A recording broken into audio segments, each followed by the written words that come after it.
Yasas, ako nga pala si Christia, tubong Palawan. Pero yung iba tinatawag na lang akong May dahil nalilito sila sa Christia. Ako nga pala ay tamad sa Pilipinas pero masipag dito sa Europa. Dahil kaarawan ko ngayon, eto nga pala ang ganap ko ngayong araw. Eto nga tinutusan ako ng mga amo ko bumili ng gamot dito sa pharmacy. Ganito nga pala dito kapag bibili ka ng gamot, hindi mo na kailangan sabihin kung ilang piraso or kung anong gamot yon. Ipapakita mo lang yung code na yon, lalabas na sa monitor nila kung ilan ang kailangan mo at kung anong gamot yon. At syempre, tapos na akong bumili, papunta na ako nito sa grocery. Pero bago yon, daan-daan muna sa mga sale. Pero parang hindi pa rin siya sale kasi 15 euro pa rin. Malaki pa din. Syempre, hindi tayo bibili. Tumingin lang tayo. Eto nga at naglalakad lang ako papunta sa grocery store nila dito. Marami kang makikita at kikinang talaga ang mata mo dahil nga sa walking distance lang ang lahat sa bahay ng amo ko. Dito nga ako sa isang pharmacy dahil may hinahanap akong deodorant na pinapabili ng amo ko. At hindi siya available sa ibang pharmacy. So wala pa rin yung available na deodorant kaya dumiretso na ako sa grocery. Ito yung daan papunta doon, medyo malayo pero talagang pag nandito ka na sa Europe, masasanay ka na rin talaga sa lakaran. Kilometro-kilometro. Yun nga, ako ang namili ngayon kahit nandyan yung amo kong babae kasi siya talaga yung namimili para marunong kasi siya mag-budget. Tapos doon talaga siya pumupunta sa bagsakan, kumbaga sa atin sa Pilipinas, bagsakan. Bihira siya mamili dyan kasi gusto niya yung mga fresh, ganon. No choice sila dahil nga yung amo kong babae bagong opera at talagang no choice, walang mamimili sa kanila kundi ako. Kaya ayan, ako ang mamimili ngayon. Ngayon ko lang nalaman yung mga pagkakaiba ng mga itlog. Simula nung dumating ako kasi talagang pag nasa Pilipinas ako wala akong pakialam. Basta ako nag-enjoy lang. Pero dito talagang may mga natutunan din ako. At syempre yung mga kasama ko sa bahay dalawang matanda, dalawang mag-asawa. Medyo health conscious sila kaya marami ako natutunan sa kanila kahit papano. Eto nga at bumili ako ng kanilang mga keso. Dito pag namimili kami, tingi-tingi lang kasi hindi sila bumibili ng bultuhan, ganyan lang. At hindi rin sila bumibili ng isang pack kasi nga ang pagkain dito sa amo ko, iba-iba kasi yung tao, 'di ba? Sa akin, sa amo ko, yung pagkain nila ay tingi-tingi lang. Good for isang linggo. At kailangan maubos 'yon. Yung pagkain sa loob ng ref, kung ano yung nakalagay sa ref, mauubos yun sa loob ng isang linggo. Tapos, mamimili na naman ulit sa susunod na linggo. Ganun sila. Ayaw nila mag-stock ng pang isang buwan. O yung ini-stock nila pang isang buwan, yung mga essentials, yung mga pang sa katawan, pang gamit sa bahay. Pero pag pagkain, isang linggo lang talaga sila. Eto nga, medyo matagal ako pumili ng sibuyas dito dahil maarte ako pumili ng sibuyas.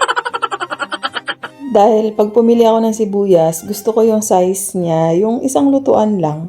Ayoko ng malaki. Tapos, siyempre, halimbawa, magluluto ka lang naman, maggigisa-gisa ka lang. Yung luto na pang isang tao lang, hindi mo naman kailangan gumamit ng malaking sibuyas doon, di ba? Ayoko rin ng maliit kasi pag ginamit mo siya, tapos siyempre babalatan mo siya, liliit pa siya lalo. Tapos parang wala kang masyadong parang ang liit lang, ganun. Yung ano lang talaga, yung sakto lang, yung medium size lang yung lagi kong kinukuha. Nung dumating ako sa amo ko, yung sibuyas nila ang lalaki. Tapos yung niluluto ng amo ko, ang konti lang, isang serve, ganyan. Parang nasasayangan ako. Tapos nagiiwan pa siya ng kalahati. Ayoko nang nagiiwan ng kalahati. Pero hindi siya laging ganun. Ayaw rin ng amo ko na nagiiwan ng kalahati. Pero nga, 'di ba, minsan luluto siya ng pasta na pang isang tao, hindi niya mauubos yung buong sibuyas. Ibibigay niya sa akin, magluluto ka ba o hati na tayo, ganun. Ayoko nang ganun, gusto ko yung isang lutuan ng sibuyas. At nung nag-grocery na siya, yun na, ganun na rin siya bumili ng sibuyas. May medium size na, may malaki na. Eto nga, natagalan din ako dito pumili ng patatas dahil, ayun nga, kaartehan ko rin pumili ng patatas. Kasi naman, tinatansya ko yung kain nila, per kain nila. Halimbawa, syempre, minsan nabibitin yung alaga ko sa maliit na patatas, yung nilalaga lang. Nabibitin siya sa maliit na patatas o wala na kaming iba pang patatas. Tapos minsan, yung sobrang laki, hindi niya nauubos, may natitira. Nasasayang, natatapon, tinatapon na lang, pinapatapon ng amo kong babae. So, pinipili ko yung pang isang serve, yung parang isang kanin, ganyan. Isang serve ng kanin, ganun, ganun lang. Tapos yun, kumuha ako ulit ng keso. Yan. Keso lover sila, milig sila sa keso. Ang luto sa amo ko ay isang beses lang. Tanghaling tapat lang sila gumagamit ng pangluto, ng burner, ng gasol. Tanghaling tapat lang. Eto, at pinapatimbang ko na yung mga kinukuha ko. Sa madaling salita, ang heavy meal nila ay tanghaling tapat lang. Lunch lang talaga. Sa umaga, ano lang yan sila, keso, kamatis, yogurt, ganun lang, tinapay, itlog na nilaga. Pero matatakaw sila ha, kasi maya-maya yung kain nila. Talagang meron silang snacks, hindi pwedeng wala. Kasi kakain sila ng 8, tapos kakain ng 11 or 12, tapos matatanghalian sila ng alas 2 or alas 3, tapos kakain na naman ng alas 6, tapos ang hapunan nila alas 9, yung alaga ko, yung amo ko. Iba-iba naman, di ko alam sa iba, pero yung routine namin ganon. Pero napansin ko sa kanila na ano lang talaga sila, yung heavy meal nila ay tanghaling tapat. Nandyan lahat, kumakain sila ng kanin, pero hindi araw-araw. Kanin, tapos karni, yan, may salad, ganyan yung kinakain nila. Tapos, tuwing tanghali, ang panulak nila alak. Hindi sila umiinom ng tubig. Yung amo ko na alaga ko, umiinom ng tubig kasi umiinom siya ng gamot pagkatapos kumain. Pero hindi talaga sila nagtutubig. Ano sila, more on alak. Kaya nung sumabay ako kumain sa kanila nung may celebration dito kasi mahalaga yung mga holiday. Talagang nagsi-celebrate sila. Yung Independence Day, yung Thanksgiving, yan, naghahanda talaga sila. Hindi naman yung bonggang handa. Yung tamang pupunta lang yung biyanan, pupunta yung mga anak, pupunta yung mga bayaw, mga kapatid, yan. Tapos may salo-salo lang, ganun. Tapos sinama nila ako sa mesa. Sinali nila ako, syempre. Yun ang kagandahan sa kanila kasi talagang pag may mga kainan, talagang pinapakilala ka sa buong pamilya. Hindi ka pinapakilalang kasambahay or katulong or kung ano man. Talagang pamilya. Yun nga lang, hindi ko naiintindihan yung usapan nila. Tapos yun, syempre, sabay-sabay kami kumain. Yung mga anak niya nag-offer ng mga alak sa akin, iba-iba. Tapos yung amo ko, nag-offer din ng iba-ibang alak, pati yung magulang niya. Walang tubig. Siyempre tanghalian yun. Hirap na hirap ako walang tubig. Parang hindi kasi ako sanay. Talagang grabing busog ko nun. Tapos yung panula ko alak. Grabe yun. Hirap na hirap talaga ako nung time na yun. Pero ano bang magagawa ko lang mag-inarte ako, diba? At eto na nga, nakapila na ako para magbayad ng aking mga pinamili. Sa grocery nga pala, ikaw yung magiging bagger. Ikaw yung maglalagay sa plastic ng sarili mong binili. At dahil may bayad karamihan ng plastic dito, kaya ang ginagawa ng mga tao dito ay nagdadala ng eco bag. Kung hindi eco bag, ganito, kukunin ko yung plastic. Ayan, may dala akong mga plastic dyan. Hindi nila tinatapon madalas yung mga plastic na galing din sa grocery store. Kasi magaganda yung plastic nila, mga quality, makakapal. Hindi nila tinatapon, so pag namili sila ulit, ayun yung ginagamit. Kasi may ibang tao, syempre kahit naman tayo sa Pilipinas, kung meron naman, magbibili tayo ng plastic. Pero kung talagang medyo kuripot or practical, dalin mo yung plastic kung marami kang plastic sa bahay nyo, di ba? Yung amo kong babae, medyo practical. Kaya yan, nagdadala kami ng plastic. Tapos yan, kami rin yung ikaw yung bagger. So yan na nga, nilagay ko na sa dala-dala kong trolley. Yan. Pag namamalengke sila, ganyan, may dala silang digulong. Yan, kahit sa mga metro dito makikita mo, mga galing ng ibang lugar, may mga ganyan, bit-bit. Helpful din talaga siya kasi lalo dito, ang lakas ng lakaran. Lahat ng tao dito halos lakaran, grabe maglakad. Kaya pala yung mga foreigner sa lugar natin, ang lalakas lumakad, di ba? May mga dala pang malalaking bag. Kasi sanay na sanay talaga sa lakaran dito. So talagang helpful yung trolley na yan. Ang ganda niyang. Talagang makikita mo lahat, halos lahat ng matatanda na, yung iba ugod-ugod na, may hila-hila pa na ganyan.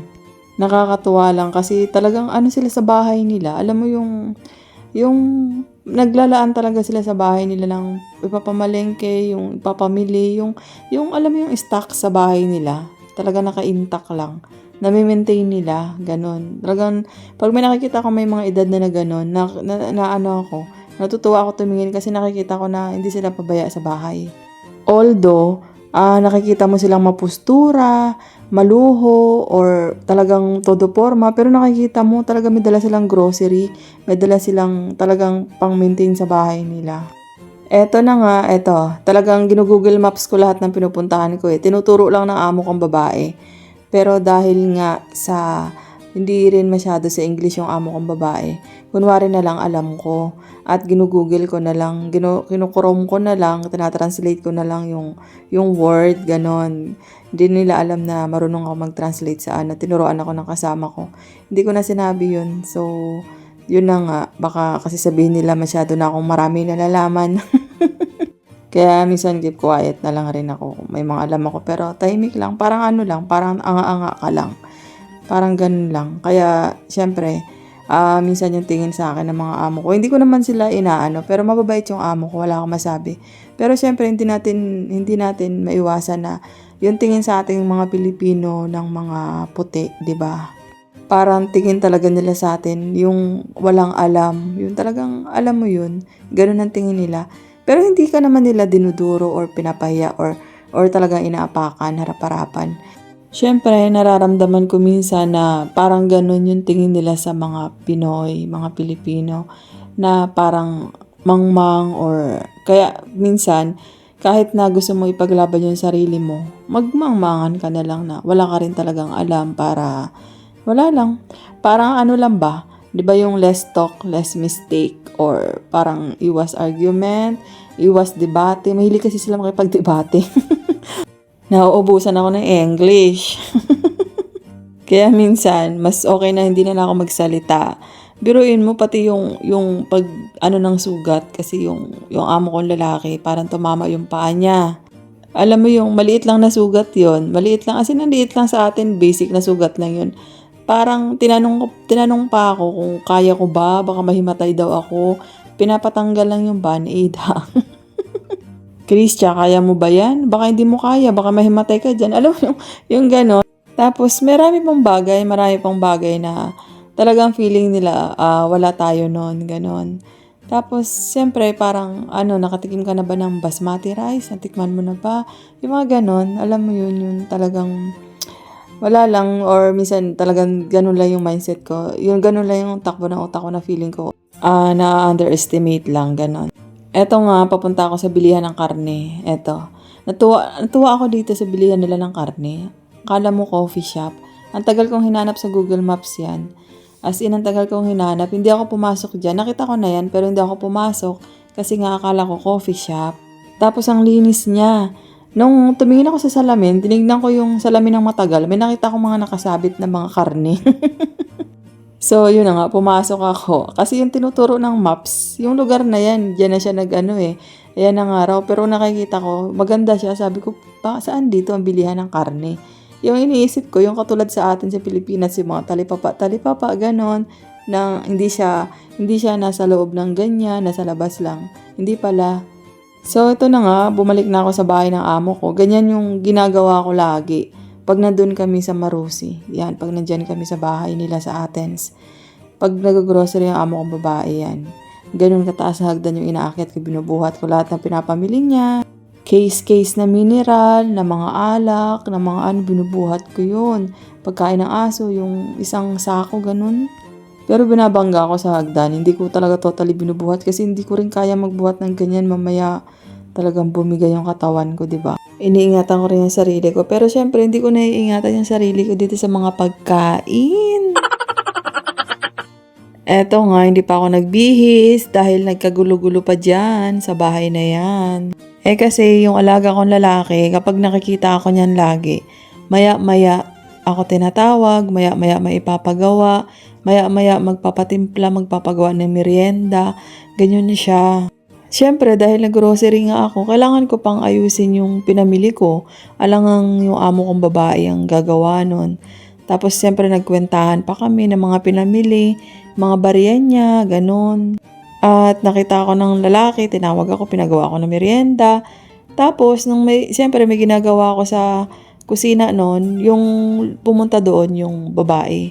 At sinabi ng babae na, wag na Kristia, okay na, wag ka nang pumunta. Okay na, nakausap ko na si sir, ganyan. Eh di hindi na ako pumunta.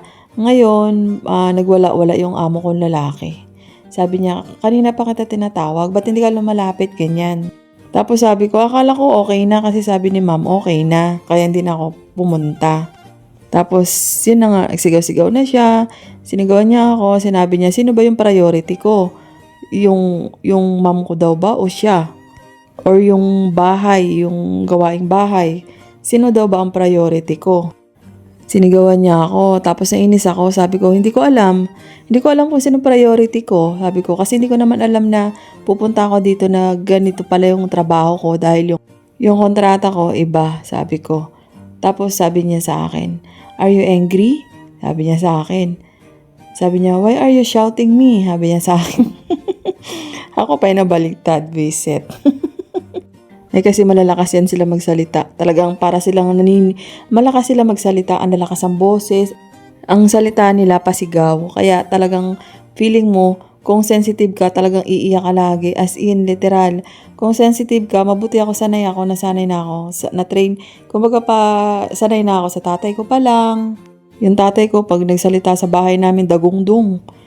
Sigaw, mura, lahat. Mabait yung tatay ko, pero may mga lalaki na malaking boses, 'di ba? Yung parang mandong-mando yung datingan, ganon.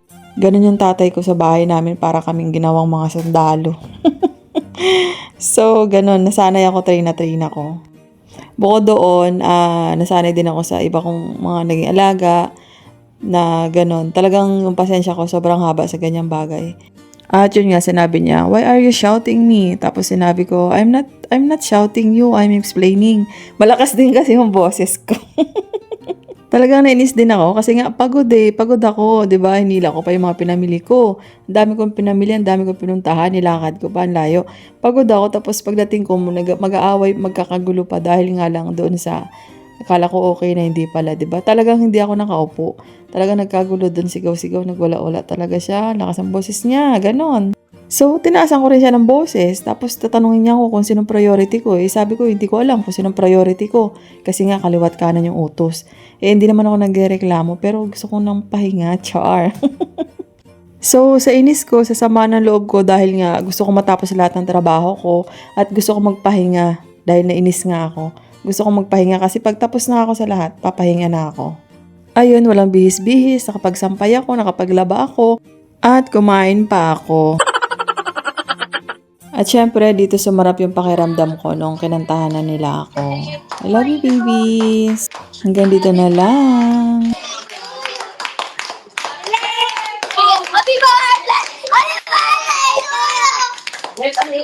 Perfect. Mama, happy birthday. I love you, Mama.